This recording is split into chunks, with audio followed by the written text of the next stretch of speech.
Did you know that one of the most powerful stories of redemption in biblical history began with a man everyone hated?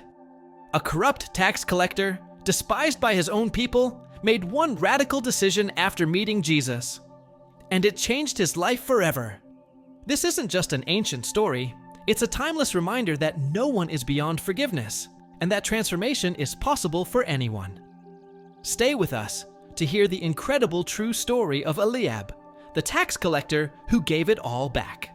Eliab stood at the edge of the marketplace in Jericho, clutching a worn leather pouch heavy with coins. The sun was already dipping behind the city walls, staining the dusty streets with the deep red of another fading day.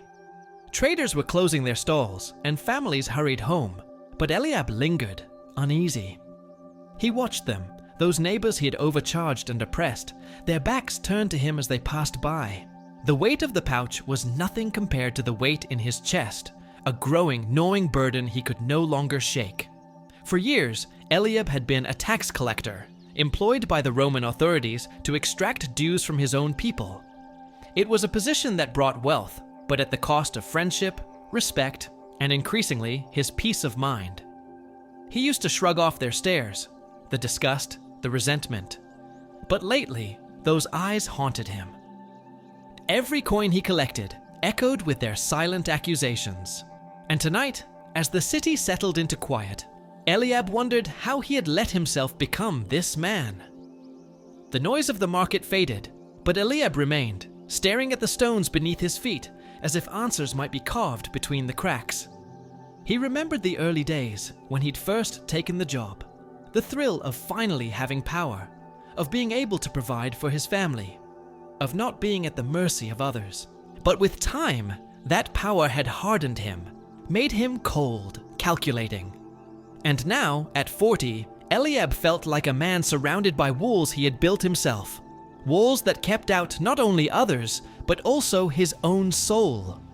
Suddenly, a commotion in the street snapped him from his thoughts. A crowd was moving down the road, voices rising with excitement. "It's him!" someone shouted. Eliab looked up, squinting towards the gathering of people. They were moving quickly, eager to catch a glimpse of the man they called Jesus of Nazareth. Eliab had heard whispers about this teacher, a healer, a prophet. Some even dared to call him the Messiah. He had dismissed it all as superstition, but now, seeing the crowd's fervor, something stirred in him. Eliab followed at a distance, his sandals kicking up little clouds of dust. He kept to the shadows, ashamed of who he was, but unable to resist the pull of the crowd's energy. He watched as they pressed in around the man at the center. He couldn't see much, just the top of a head, dark hair moving slowly through the people. But he could feel it. There was something different about this man, something he couldn't explain. Eliab's heart pounded faster, as if something long dead inside him was beginning to wake. The crowd slowed near the sycamore trees at the edge of the street. Eliab hesitated, torn between his desire to see and his fear of being seen. He leaned against a wall, half hidden by a merchant's shuttered stall. From here he could just make out the man everyone was following. Jesus walked with a calm authority, his eyes meeting those around him, not with judgment, but with something Eliab couldn't quite name. Compassion, perhaps, or understanding. Whatever it was, it made Eliab's chest tighten. And then, as if sensing him, Jesus stopped. The crowd fell silent. Eliab froze, terrified that the man's gaze might sweep across the throng and land on him. But Jesus didn't scan the crowd. Instead, he looked up at a sycamore tree.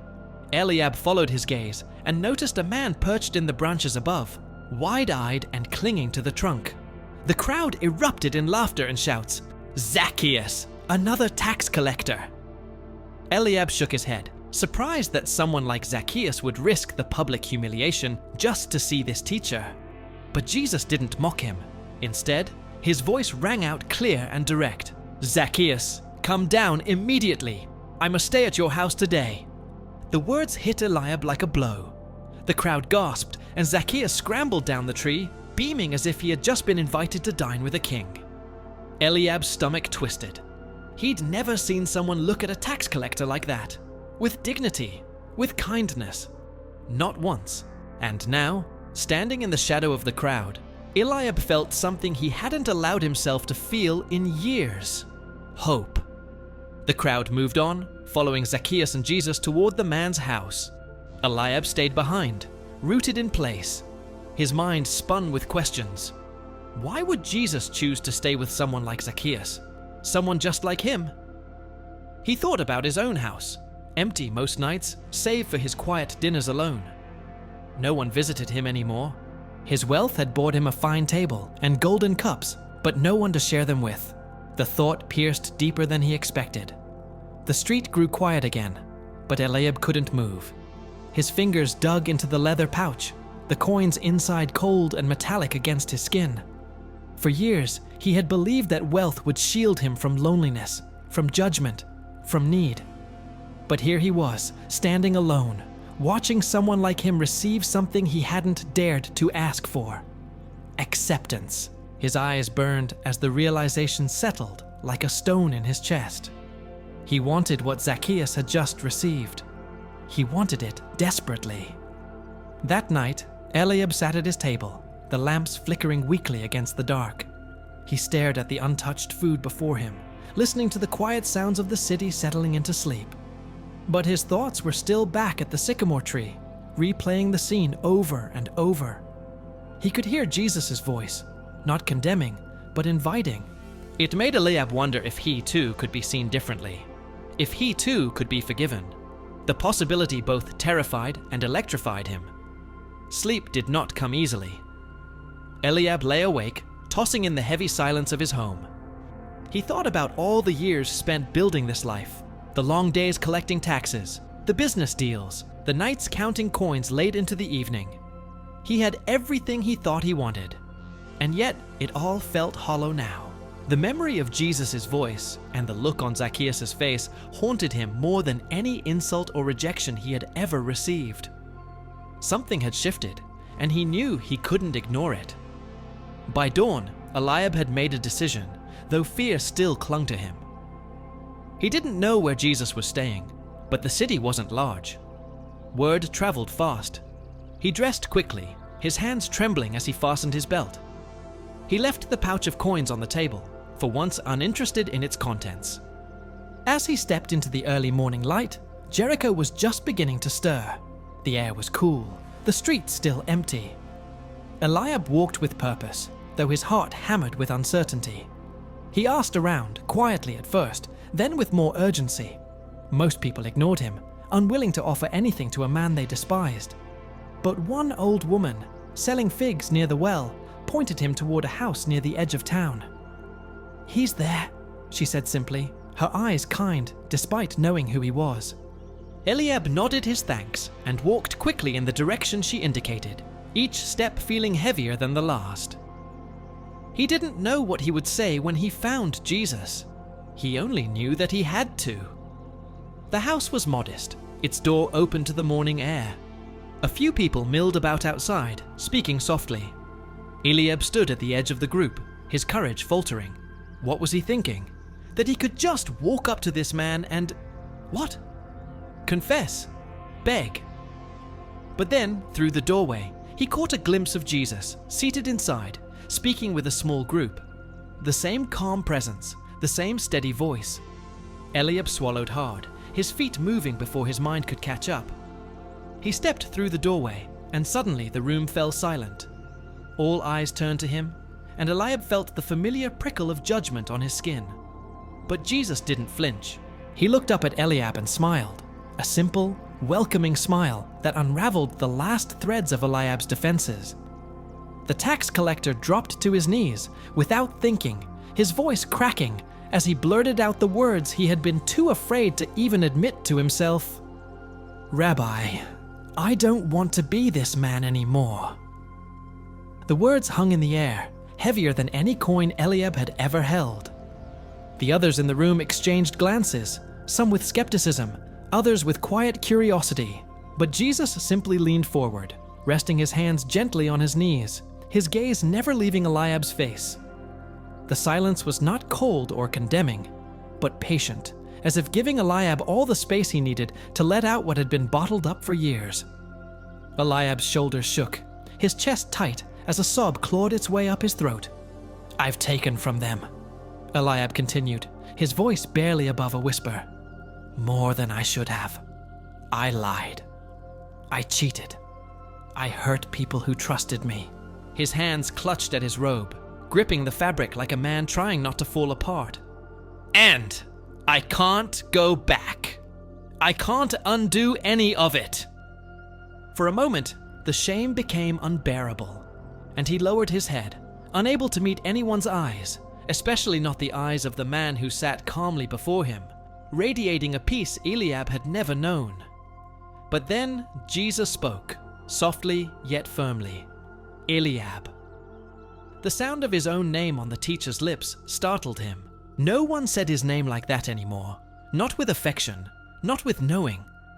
"Stand up." Eliab hesitated, unsure whether he even could, but something in Jesus' tone made it impossible to refuse. Slowly, he rose to his feet, his knees weak, his heart pounding as though it might shatter from his chest. Jesus stood as well, now eye to eye with him, and placed a hand on Eliab's shoulder. "There is still time," Jesus said simply, as if it were the most obvious thing in the world. Redemption is not about going back. It's about where you choose to go from here. Eliab swallowed hard, his eyes stinging with unshed tears. Those words cut through years of bitterness, self-loathing, and fear. All this time he had believed he was beyond saving, beyond change. But now, standing here, he wondered if maybe, just maybe, his story wasn't over yet. The others in the room looked on silently, and for once, Eliab didn't feel their judgment crushing him. Instead, he felt something else, something new and foreign. He realized it was freedom, not from Roman authority or public scorn, but from himself, from the prison he had made with his own choices. He looked at Jesus, struggling to find words. "What? What should I do?" he asked, his voice trembling not from fear, but from hope. The kind of hope that terrified him, because he didn't yet know how to live with it.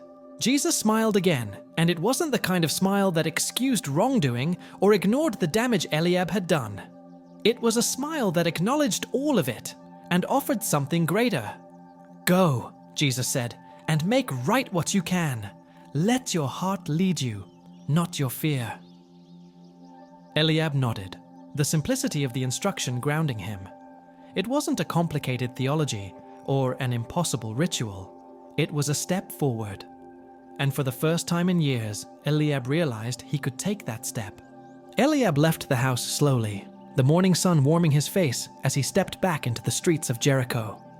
The city looked the same as it always had, the same worn stones, the same bustling merchants, but it felt different. Or maybe he felt different. He walked aimlessly at first, letting his feet carry him, while his mind raced through all the people he had wronged, all the transactions that now felt like wounds in his soul. The enormity of it overwhelmed him, but he didn't turn back. His first stop was the home of a fisherman named Nathan, a man he had once fined unjustly, nearly ruining his family. Eliab stood at the threshold for a long time before knocking. When Nathan opened the door, his eyes widened in disbelief. "Eliab?" he asked cautiously. Eliab swallowed the lump in his throat and held out a small bag of coins, the exact amount he had overcharged, plus more. "I came to make it right," he said quietly. Nathan stared at him, then slowly reached out and took the bag. "You didn't have to," Nathan said, his voice thick with emotion. Eliab shook his head. "No, I did." He turned to leave, but Nathan's voice stopped him. "Thank you." The words hit Eliab harder than he expected, and he nodded, unable to say more without breaking down.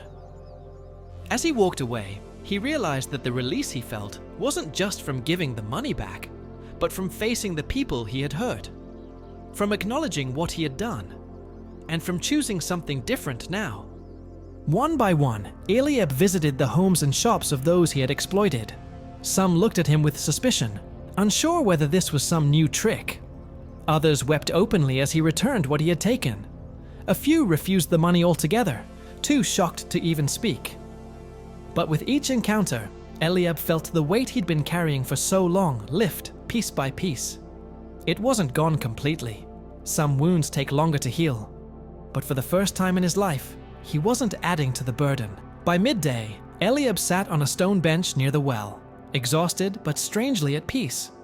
He watched as children played nearby, their laughter light and unburdened. He hadn't noticed things like this in years, too consumed by his own schemes and fears. He realized now how much he had missed, not just relationships, but life itself. He breathed in deeply, the air tasting fresher than it had in a long time, and let the sound of the children's joy soak into his weary soul. As he sat there, a man approached, an elder from the synagogue, whom Eliab had avoided for years out of shame. The elder stopped in front of him and regarded him quietly. Eliab braced himself for condemnation, but instead, the elder said, "I heard what you're doing." Eliab nodded, unsure of what to say. The elder placed a hand gently on Eliab's shoulder and added, "It takes courage to change." Then he walked on, leaving Eliab stunned by the unexpected kindness. Eliab's chest ached, but not from shame this time, from gratitude. The days that followed were filled with similar encounters. Word spread quickly through Jericho about the tax collector who was giving everything back, about the man who had been transformed. Some people were skeptical, waiting to see if it would last, while others embraced him with open arms. But Eliab wasn't doing it for their approval.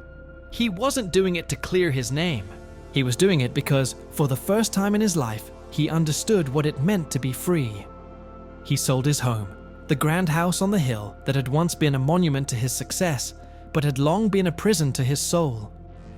He moved into a small, simple dwelling near the city gate, where he could be closer to the people he had spent years keeping at a distance. It wasn't much, just a single room with a modest table and a cot, but Eliab felt more at home there than he ever had in his mansion. It was enough. Sometimes at night, Eliab would sit outside his new home, watching travelers pass through Jericho. He often thought about Jesus and that morning in the house when everything changed. He wondered where Jesus was now, what new city he was walking through, what new lives he was transforming. Eliab felt a deep, abiding gratitude, not just for the forgiveness he had found, but for the invitation to live differently, to love differently. He knew he would never forget it. One evening, as the sun set in brilliant streaks across the sky, Eliab noticed a familiar figure approaching, a woman whose husband he had once imprisoned over unpaid taxes. She carried a basket of figs, and at first, Eliab's heart clenched with old shame. But then she stopped in front of him, placed the basket in his hands, and said softly, "For you." Eliab blinked back tears as she turned and walked away. It was a simple gesture, but to him, it was everything. A sign that healing had begun, not just in him, but in those he had hurt. Eliab spent his days now working alongside others in the market, helping with simple tasks, mending nets, unloading carts, carrying water. He earned little compared to his old life, but he found a kind of satisfaction in honest work that he had never known before. People still looked at him curiously, some still wary, but more often now, their glances carried a hint of respect, even warmth. Eliab didn't expect their trust to return quickly. He knew it had to be earned, one small act at a time. One afternoon, as Eliab was helping repair a section of the city wall, a boy approached him and tugged at his sleeve. "Are you really the taxman who gave it all back?" the boy asked, wide-eyed. Eliab smiled, crouched down to the boy's level, and nodded. "I was," he said quietly, "but I'm trying to be something else now."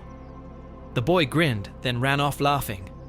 Eliab watched him go, marveling at how children could so easily accept what adults struggled to believe, that people can change. Months passed, and life in Jericho continued its steady rhythm. But for Eliab, everything had shifted. The seasons changed, the markets bustled, and new travelers came through the city gates. Yet he remained anchored by a sense of purpose he had never known in his previous life. He volunteered at the synagogue, helped care for the sick, and offered what he had to those in need. Not because he sought recognition, but because it felt right, because he understood now what it meant to love his neighbor. One morning, as Eliab was sweeping the street outside his home, he overheard a group of travelers speaking of Jesus. They said he was heading to Jerusalem, that many believed something significant was about to happen. Eliab felt a pang in his chest, both longing and fear. He wished he could see Jesus one more time, to thank him, to tell him what that morning in Jericho had done to his life. But deep down, he knew Jesus didn't need to hear it. He already knew. Still, the longing stayed with him. Eliab sat that evening under the sycamore trees, where he had first seen Jesus stop for Zacchaeus. He ran his hand over the rough bark, remembering how he had watched from the shadows, too ashamed to come forward. Now, sitting in the open, he marveled at how far he had come. The man who once hid in fear was gone. In his place was someone who had found the courage to step into the light, to change, to love. As he sat there, a traveler stopped to rest beside him. They exchanged polite greetings, and then the man asked, "Did you ever meet him? Jesus of Nazareth?" Eliab smiled softly, staring off towards the horizon. "Yes," he said simply. The traveler leaned closer, eager for stories of miracles and wonders. But Eliab didn't tell him about walking on water or healing the blind. Instead, he said, "He gave me something greater than all that. He gave me my life back." The traveler nodded, not fully understanding but sensing the weight of Eliab's words. They sat in comfortable silence for a while, the breeze rustling through the leaves. Eliab thought about how simple it had been in the end. Not easy, but simple. A choice to change, a willingness to step forward, even when fear screamed at him to stay where he was. And that choice had made all the difference, not just for him, but for those he had hurt. Eliab often wondered what his life would have looked like if he had ignored that moment, if he had stayed in the shadows, clutching his coins and his shame. The thought made him shudder. He realized now that redemption wasn't just a gift offered to him. It was a gift he had chosen to accept, to step into, to live out day by day. And that, he thought, was the real miracle. Not that he had been forgiven, but that he had been made new. One evening, as Eliab closed his small shop after a long day, he noticed an elderly man struggling to carry a bundle of firewood. Without hesitation, he rushed over and offered to help. The man looked at him carefully, his brow furrowing in recognition. "Eliab?" he muttered, as if recalling a memory from long ago. Eliab nodded, not defensively but openly. "Yes, I was not the man I should have been, but I am trying to be now." The old man gave a quiet nod of understanding, and together they walked to his home. Moments like these became the markers of Eliab's new life. Not grand gestures or public spectacles, but small, quiet acts of service. They reminded him daily of who he had been and who he was becoming. He knew that some wounds he had caused would never fully heal, and some would always see him as the man he once was. But he also knew that those who looked closely would see the truth, that a heart can be changed, that a life can be redeemed. One day, as Eliab passed through the market square, he heard a group of travelers recounting the recent events in Jerusalem. They spoke of how Jesus had been crucified, how he had died a criminal's death, and how, some claimed, he had risen from the dead. Eliab stopped in his tracks, his breath catching in his throat. He listened, his heart pounding with grief, disbelief, and then an inexplicable, swelling hope. If it were true, if Jesus had indeed risen, then everything he had said was even more powerful than Eliab had realized. Eliab sat alone that night, staring up at the stars. He remembered Jesus' words. Redemption is not about going back. It's about where you choose to go from here. The truth of those words sank deeper than ever. He realized now that his encounter with Jesus wasn't just about restoring what he had stolen. It was about becoming a man who lived differently, no matter the cost, no matter who noticed. And he had done that. Not perfectly, but faithfully. And he would continue. In the weeks that followed, more travelers came through Jericho, spreading news of the resurrection. Some scoffed, others believed, But Eliab simply listened with a quiet certainty. He didn't need to see the empty tomb to know it was real. He had already experienced resurrection in his own life, moving from death to life, from shame to freedom. Every day he lived now was proof of the power of Jesus' words, the power of love, mercy, and grace that had transformed him. Years passed, and Eliab became known in Jericho, not as the corrupt tax collector, but as the man who had changed. The children who once ran from him now greeted him with hugs.